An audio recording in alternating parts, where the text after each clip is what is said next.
So we start at the top of the head, and at the top of the head there is no muscle. There is a kind of muscular tissue, but it's not a muscle. That's why we call it flesh. Chúng ta sẽ bắt đầu với vùng đỉnh đầu, và như các bạn thấy thì vùng đỉnh đầu thì không có các bó cơ mà có những cái mô thịt, vì thế ta sẽ gọi đây là phần thịt thôi. So as you can see, this flesh, this flat piece of flesh covers all of your top of the head and most of your back of the head. Và như các bạn thấy thì cái phần thịt, mô thịt bằng phẳng này thì nó sẽ bao bọc toàn bộ cả phần đỉnh đầu của ta và cả cái phần sau gáy nữa. It is fairly slim.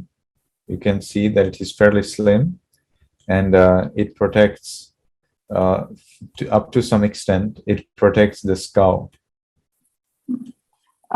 Và các bạn có thể nhìn thấy là cái phần thịt này nó khá mỏng thôi, và trong một chừng mực nào đó thì nó bảo vệ cái hộp sọ. It separates your skin on your head from the skull. Và nó là cái phần ngăn tách giữa cái lớp da trên đầu của ta và cái phần hộp sọ. So when it is white in this picture, then that's what I would call a piece of flesh. When it is red, then that's what I call a muscle. Và trên cái hình đồ họa này thì những cái phần mà thể hiện màu trắng thì tôi sẽ gọi là phần thịt, còn những cái phần mà có thể hiện màu đỏ thì tôi sẽ gọi là phần cơ. So as you can notice, there is no muscle at all at the top of the head, and most of the back of the head also is not muscular. Và như các bạn có thể nhìn thấy, đó là trên toàn bộ phần đỉnh đầu và hầu hết cái phần sau gáy là sẽ không có cơ mà chỉ có thịt thôi. Now then follows the forehead. You see there's a fairly large flat muscle in the forehead. Và đi xuống phần trán thì bạn sẽ thấy là đây có một cái phần cơ khá là lớn ở phần trán. And then there is a lot of muscle by the sides of the head, but to simplify it, we are looking only at the front part of the head, ears, and back of the head. So when we look at the ears, you can contemplate the muscle also around the ears, not just the muscle of the ears.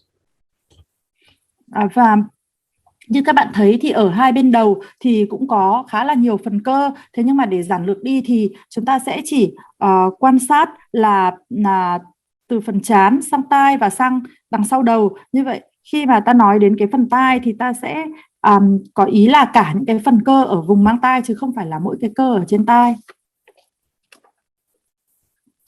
So this would be the ear, and in the ear there are a lot of interesting things, but not so much of muscle, although a little bit of muscle is there in the ear. Và đây là hình ảnh cái tai. Thì trên cái tai thì nó có rất là nhiều thứ hay ho, nhưng mà ở trên cái phần tai thì không có nhiều cơ, chỉ có một ít cơ thôi. Okay, then at the back of the head there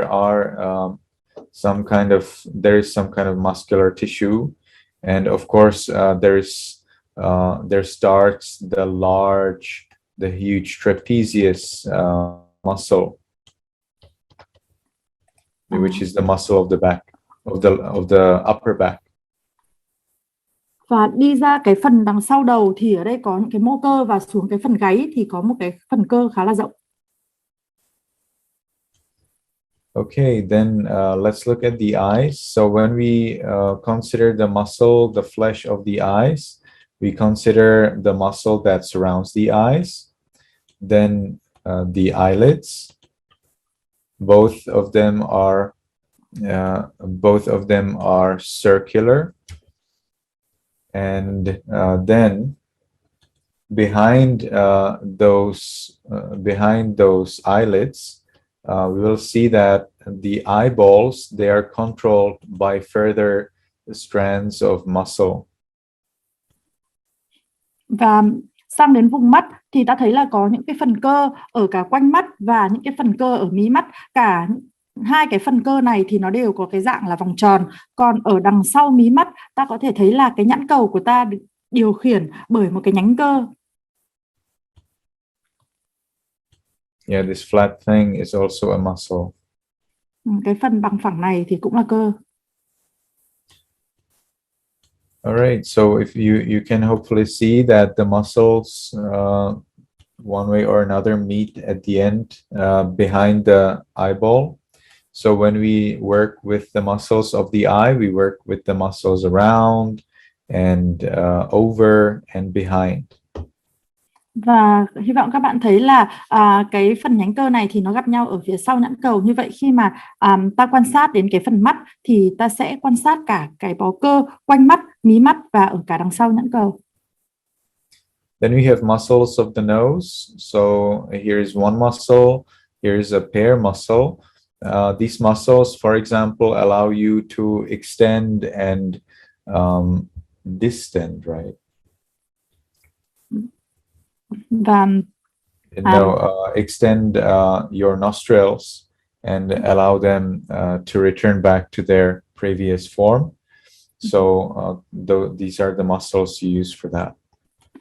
Và ở phần mũi thì các bạn có thể thấy là ở phía trên này thì là có cái phần cơ thứ nhất, và rồi ở hai bên thì là có một cái cặp bó cơ, và những cái bó cơ này thì giúp cho ta có thể nở cánh mũi ra và rồi khép lại như vị trí ban đầu. Okay, then we have the lip muscles. Here, it's good to know that they're circular. That's also why they are called orbicularis, which means that they're circular. So the muscles for the lip is called orbicularis oris. This, as you can see here from the description, this is the labial part, and this one is the marginal part. So marginal means that it's by the border, it's outside, and the labial means that it makes up the lip. So both of them are circular. They're one single muscle. Và tiếp tục đến phần môi thì các cái cơ ở đây thì đều là có dạng cơ vòng. Ta có thể thấy là có các cái phần cơ trên môi và rồi những cái phần cơ ở biên, gọi là biên bởi vì là nó ở phía ngoài môi. Như vậy là cả hai cái cơ này đều có dạng vòng. Then when we work with the chin, here is a muscle of the chin, but it's not exactly the chin muscle. It's actually the neck muscle. Instead, you may like to consider these pair muscles that are slightly above the chin. Và khi mà nói đến phần cằm thì thực ra những cái mảng cơ lớn ở đây thì nó lại là cơ cổ thì đúng hơn, chứ không phải là của cằm. Thay vào đó thì ta có thể sẽ chú ý đến cái hai cái cặp bó cơ này ở phía trên cằm một chút. Now cheeks. Now you may think that this big muscle over here is a cheek. It's not. Be careful. This is the muscle you use. You can also notice that it's connected to this jawbone. This muscle helps you chew when you are eating. It is not a cheek muscle at all. Và tiếp tục đến phần má thì có thể bạn sẽ nghĩ là cái phần cơ lớn này là cơ má, nhưng mà không phải. Cái phần cơ này là nó kết nối với cái xương hàm và nó là cái cơ mà giúp ta có thể nhai được. That's why it is also called masseter, which I think means the chewer. Và đấy là lý do mà nó được gọi là masseter, là cơ nhai.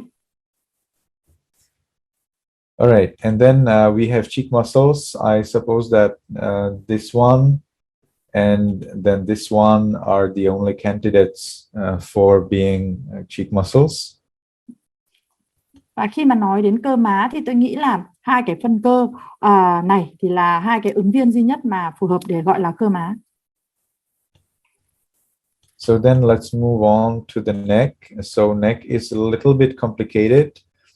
First of all, let's start by this flat piece of muscle called platysma, which covers your chin.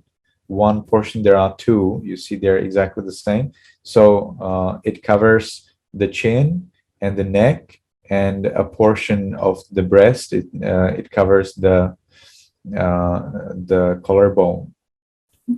Và ở phần tiếp theo là đến phần cổ thì các cái phần cơ nơi đây rất là phức tạp. Ta có thể thấy cái phần cơ phẳng này ở hai bên là đối xứng nhau, và cái mảng cơ lớn này thì nó bao phủ từ cằm cho đến cổ và cho đến phần xương ức của ta.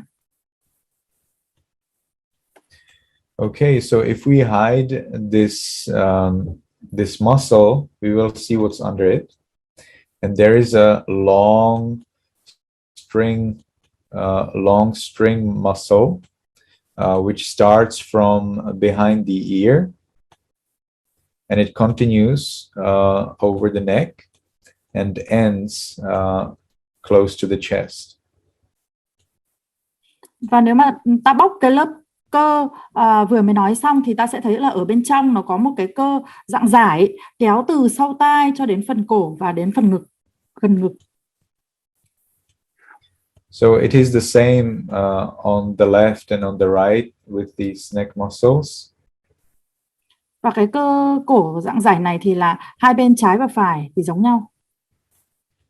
And hopefully you can also notice that there are many more muscles in the neck, which we will not cover, at least not this time. Và hy vọng là các bạn có thể nhìn thấy ngoài ra thì cái phần cơ cổ còn rất là nhiều cơ nữa ở đây mà có lẽ chúng ta sẽ không đi hết được, ít nhất là trong bài hôm nay. Okay, now let's look at the back. At the back, I see two large, somewhat triangular muscles. So when you meditate on muscles of the back, you may even divide your back into the so-called upper back and lower back. That's in Myanmar, they also distinguish them as the upper back, lower back. They have specific words for them. So you can notice that there is a kind of like triangular shaped, not exactly triangular, of course, almost rectangular, but the back portion takes triangular shape. And then the lower back also is a kind of large triangle. Và chuyển sang phần lưng thì ta có thể thấy là khi mà ta thiền đến phần lưng thì ta có thể chia lưng thành hai phần là lưng trên và lưng dưới. Ở Miến thì họ có những cái từ chuyên biệt để miêu tả phần lưng trên và lưng dưới. Ta thấy là ở phần lưng trên thì cũng có những cái nhóm cơ hình tam giác, nó không hẳn là hình tam giác nhưng mà nó cũng hơi có dạng giống hình tam giác, và ở phần dưới thì cũng có những cái cơ mà mảng như là hình tam giác nhưng lớn hơn.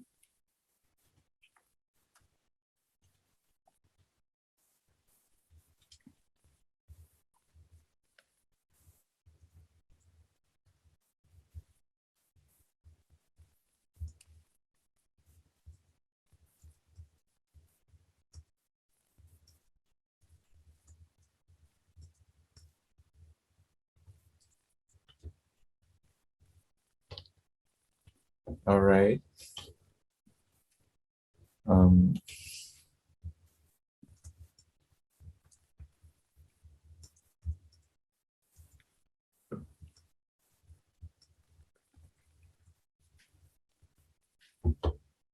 Okay, so if we hide this muscle, we will see further muscles. I think it is good for you to know that these two big triangular muscles are by no means all muscles that you have there in the back. And my point is that when you make movements in your back, it's not caused by two muscles or by three muscles, but it's a concert. It's a concert effort from many muscles. Và nếu như mà ta tạm ẩn cái phần cơ tam giác lớn đó ra thì ta sẽ thấy là ở phía bên trong còn rất là nhiều cơ nữa. Tôi hy vọng các bạn hiểu được rằng là khi mà ta cử động cái phần lưng thì đó không phải là sự cử động của 2 hay là 3 bó cơ, mà nó là một bản hòa ca của rất nhiều bó cơ. So even if we hide all of this pile of muscles, and there are quite a few, still we will find some further muscles inside the back, and they also are necessary for making a movement, for stretching and bending your back. Và nếu như thậm chí ta lại ẩn tiếp những cái lớp cơ ở bên trong này nữa, thì ở phía trong sâu hơn nữa của phần lưng thì cũng vẫn có những cái bó cơ khác mà cũng rất là quan trọng đối với cử động để giúp ta có thể co duỗi hay là gập lưng. So you may like to notice this. I don't know how to read that in English.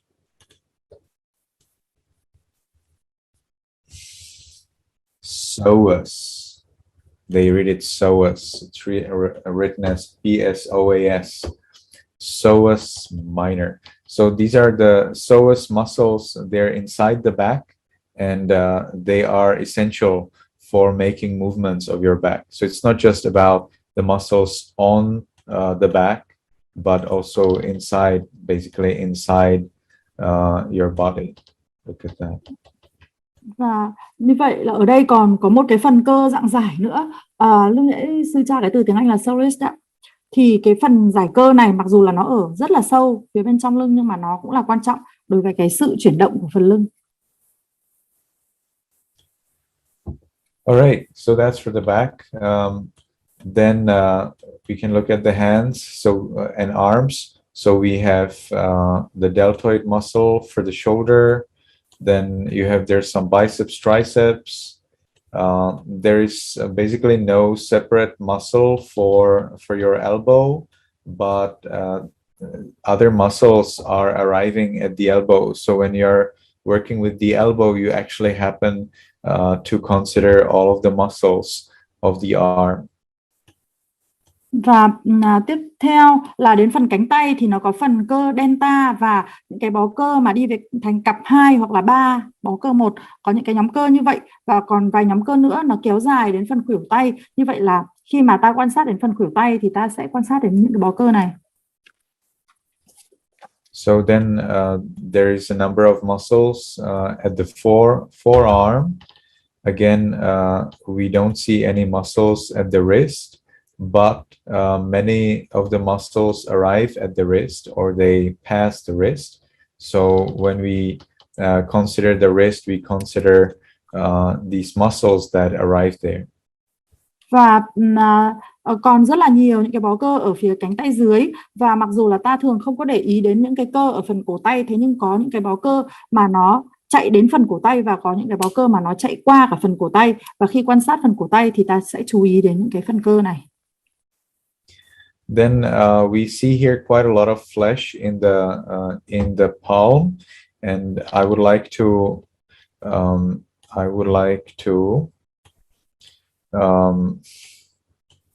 note here that a similar case we see in the feet, where you see a lot of flesh in the sole.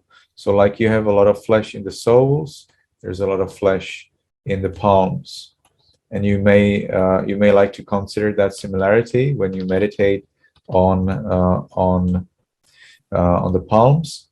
And again, you see there are no muscles at all in the fingers, but the sinews, which are these white strings, arrive at the fingers. These sinews they help the muscles to connect to a bone. Và khi mà quan sát đến phần bàn tay thì các bạn có thể thấy là có rất nhiều phần thịt ở đây. Tôi muốn có một cái ghi chú rằng khi mà quan sát đến phần chân thì cái phần lòng bàn chân ta cũng có thể thấy rất là nhiều thịt. Như vậy khi mà quan sát đến phần lòng bàn tay thì bạn hãy cân nhắc, bạn hãy xem xét rằng nó cũng có một cái sự tương đồng giữa lòng bàn tay và lòng bàn chân, đó là chúng đều có những cái phần thịt. Và như chúng ta có thể thấy là ở phần ngón tay thì không có cơ, như vậy thay vào đó là có những cái phần gân là những cái sợi màu trắng ạ. Ghi chú là phần gân này sẽ giúp kết nối cơ và xương.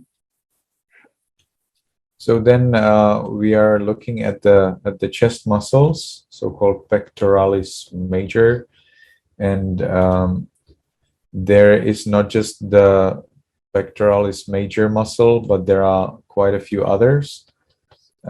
However, I think if you just consider this main muscle, it's more than enough. Và tiếp tục quan sát đến phần ngực thì có một cái cơ lớn, đó là cơ pectoralis chính, và mặc dù là còn những cái phần cơ khác nữa nhưng mà tôi nghĩ là cái phần cơ này là chính. Then the muscles that you have by the sides of your abdomen are fairly large muscles, but again, below these muscles, there are still many more muscles. Và tiếp tục là đến hai cái bên sườn của ta thì ở đây có một cái lớp cơ rất là lớn. Thế nhưng mà ở bên dưới cái lớp cơ này thì lại còn nhiều những cái cơ khác nữa. So you can see that by the sides of the abdomen, the layer of muscles is fairly thick and strong. Ta có thể thấy là cái lớp cơ ở hai bên sườn thì nó khá là dày và khá là khỏe.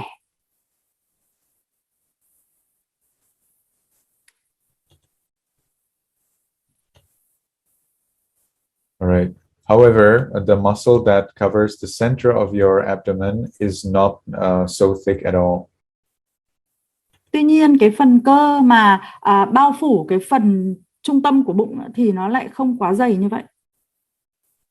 So because this muscle is we could say vertical or straight, it is also called rectus abdominis. So it is which probably means straight. And this well, actually it could mean something else as well. Anyway, this abdominal muscle is all what is there for the abdomen. Và cái phần cơ ở trước bụng này thì nó thẳng đứng, nên là tôi cũng không chắc về tên gọi của nó là còn có ý nghĩa gì nữa không, nhưng mà cái phần cơ bụng này thì nó có dạng thẳng đứng và nó là cái phần bao phủ ở trước bụng. So now we are looking at the buttock muscles.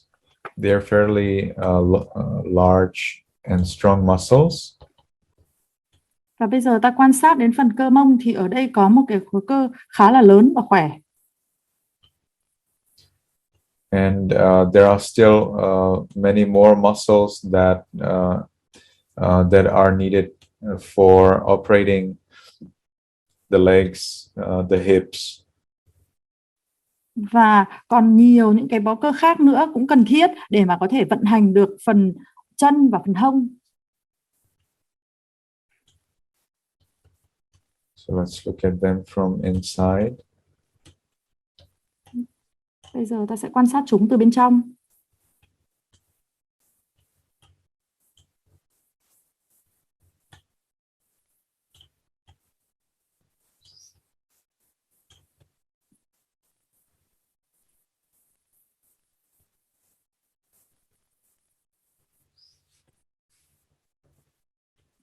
So then we have the thighs. Thighs are fairly complicated, and you may notice there are many muscles. Và đến phần đùi thì những cái phần cơ ở đây rất là phức tạp và ta có thể thấy là có rất nhiều cơ ở nơi đây. The knees, again, just like the elbows, probably do not contain any separate muscle, but they are the crossroads for the muscles of the thigh and the calf. So you may consider the knees as the center for all of the other muscles of the thigh and calf, and think of them in this way. Và tiếp tục là đến phần đầu gối thì cũng như là phần khuỷu tay, nơi đây thì không có cơ nhưng nó lại là phần giao điểm của các cái cơ đùi và cơ bắp chân. Vậy ta có thể hiểu là nó là phần trung tâm của các cái cơ đùi và cơ bắp chân. Và khi mà quan sát đến nơi đây thì hãy nghĩ về chúng theo cách này. So the calves, again, they contain a lot of muscles. Và đến phần bắp chân thì cũng có rất là nhiều cơ nơi đây. So then we move on to the soles. I have already spoken about the soles. The soles contain a lot of flesh, and they fill in this arched portion, arched shape of the feet. Và tiếp theo là đến lòng bàn chân thì như tôi đã nói, ở đây có rất là nhiều thịt và nó lấp đầy cái phần vòm của lòng bàn chân. And again, the toes, just like the fingers, they do not contain any muscle, but the tendons of other muscles are arriving there. Và Tiếp tục đến phần ngón chân thì cũng như là những cái phần ngón tay, ở đây không có cơ nhưng mà những cái phần gân thì nó chạy đến đây. So you can notice, for example, there is this one very long muscle that it's called extensor. You have extensors and flexors both in your arms and in your legs. So extensors, they help you flex and bend and how to say that? Flex and straighten your feet and your hands. They are fairly comparable in the arms and in the legs. So this one is an extensor, and notice that this extensor reaches from the toes, all the way from the tips of the toes, all the way to the knee. Và quan sát ở đây thì ta có thể thấy một cái phần cơ dài, gọi là có hai cái loại cơ là extensor và flexors, là giúp ta có thể co và duỗi được. Ta có thể thấy là cái phần cơ này nó chạy đến cẳng chân hoặc là cẳng tay thì đều có những cái cơ này chạy suốt đến đầu ngón chân.